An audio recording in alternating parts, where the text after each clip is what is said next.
प्यारे दर्शकों नमस्कार। तारीख है आज 1 मार्च 2026, दिन रविवार, हिंदी तिथि फाल्गुन माह शुक्ल पक्ष त्रयोदशी। आइए नजर डालते हैं हमारे प्यारे राज्य उत्तराखंड की तमाम बड़ी खबरों पर।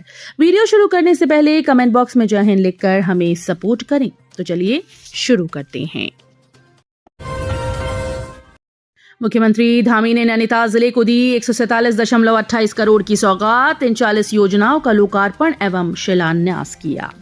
मुख्यमंत्री पुष्कर सिंह धामी ने शनिवार को नैनीताल जिले को 147.28 करोड़ की विकास योजनाओं की सौगात दी और 40 योजनाओं का लोकार्पण व शिलान्यास किया।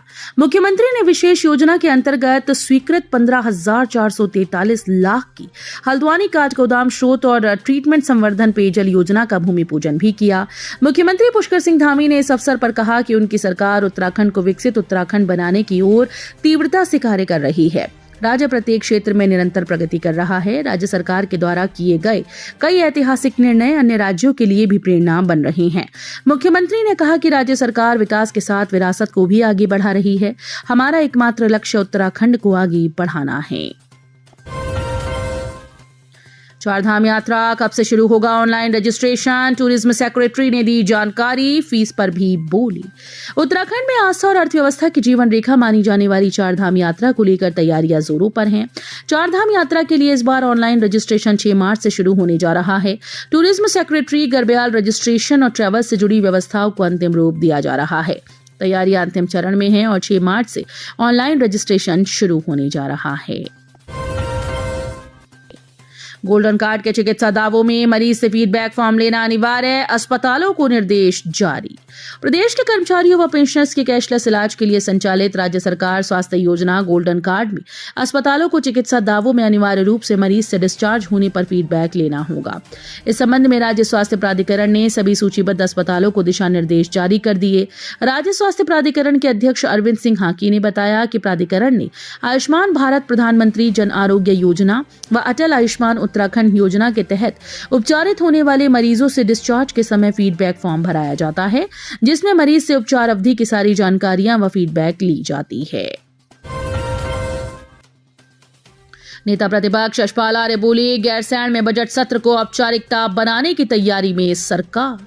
नेता प्रतिपक्ष यशपाल आर्य ने विधानसभा सत्र के लिए जारी अनंतिम कार्यक्रम पर पलटवार करते हुए कहा कि सरकार गैरसैंण में बजट सत्र को औपचारिकता बनाने की तैयारी कर रही है। सरकार की मंशा प्रस्तावित 5 दिन के सत्र को पूरी तरह से संचालित करने की नहीं दिख रही। आर्य ने कहा कि ये पहली बार है जब सरकार विधायी परंपराओं को दरकिनार करते हुए राज्यपाल के अभिभाषण वाले दिन ही विनियोग विधेयक पेश करने जा रही है। कहा कि परंपरा के अनुसार वर्ष का पहला सत्र राज्यपाल के अभिभाषण से शुरू होता है और उस पर कम से कम 4 दिन चर्चा होती है। आपदा प्रबंधन की तैयारियों को मजबूत करने की तैयारी, 16, 17 और 18 मार्च को होगी मॉक ड्रिल। राज्य में आपदा प्रबंधन की तैयारियों को और मजबूत बनाने के उद्देश्य से दिनांक 16, 17 और 18 मार्च को 13 जिलों में मॉक ड्रिल होगी। यह अभ्यास अलग अलग तहसीलों में कराया जाएगा ताकि जिला मुख्यालय के साथ साथ तहसील स्तर पर भी आपदा से निपटने की वास्तविक स्थिति का आकलन करने के साथ ही स्थानीय स्तर पर प्रतिक्रिया तंत्र को मजबूत किया जा सके। मॉक ड्रिल की तैयारियों को लेकर सचिव आपदा प्रबंधन व पुनर्वास विनोद कुमार सुमन की अध्यक्षता में बैठक हुई। बैठक में जिलेवार अधिकारियों ने अपने अपने संभावित चयनित स्थलों के बारे में जानकारी दी।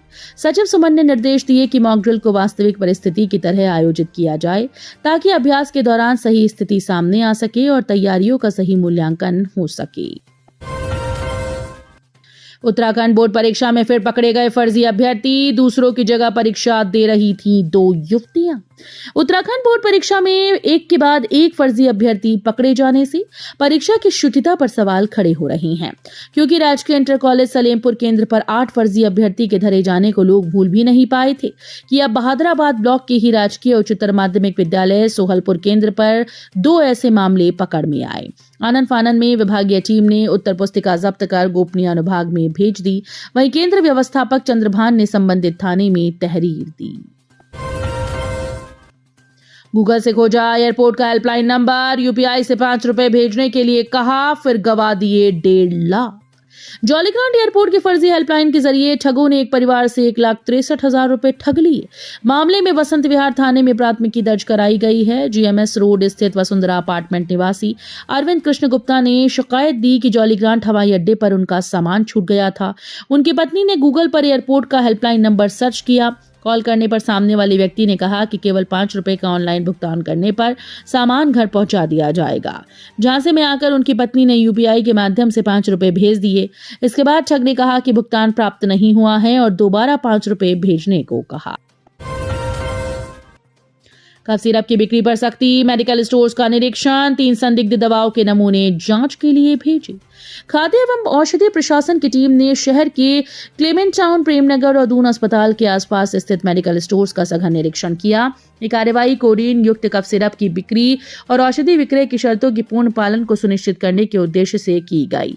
निरीक्षण के दौरान कुल 8 फर्मों की जांच की गई। जांच में कुछ दुकानों पर अनियमितताएं पाई गईं, जिस पर संबंधित फर्मों को कड़ी चेतावनी जारी करते हुए औषधि विक्रय लाइसेंस की सभी शर्तों का सख्ती से पालन करने के निर्देश दिए गए।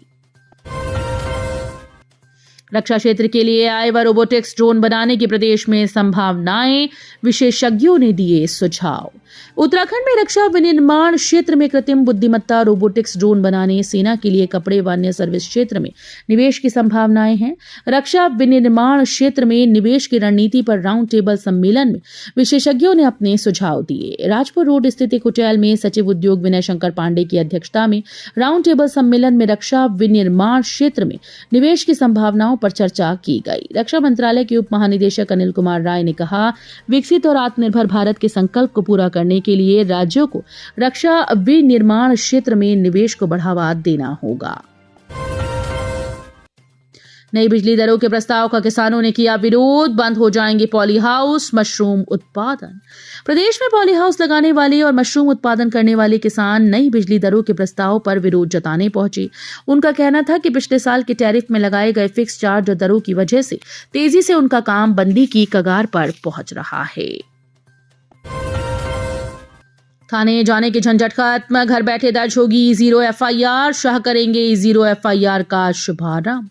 उत्तराखंड में ई0 एफआईआर का शुभारंभ केंद्रीय गृह मंत्री अमित शाह 7 मार्च को करेंगे। ये सुविधा शुरू होने से लोगों को केस दर्ज कराने के लिए थाने नहीं जाना होगा, घर बैठे वो ये काम कर सकेंगे। हालांकि 3 दिन के भीतर संबंधित थाने जाकर मुकदमे पर हस्ताक्षर करने होंगे। अमित शाह 7 मार्च को हरिद्वार में एक बड़ी रैली को संबोधित करेंगे। इस मौके पर इसके लॉन्च कराए जाने की तैयारी की जा रही है। इस महत्वपूर्ण लॉन्चिंग को लेकर पुलिस प्रशासन ने तैयारियां तेज कर दी हैं।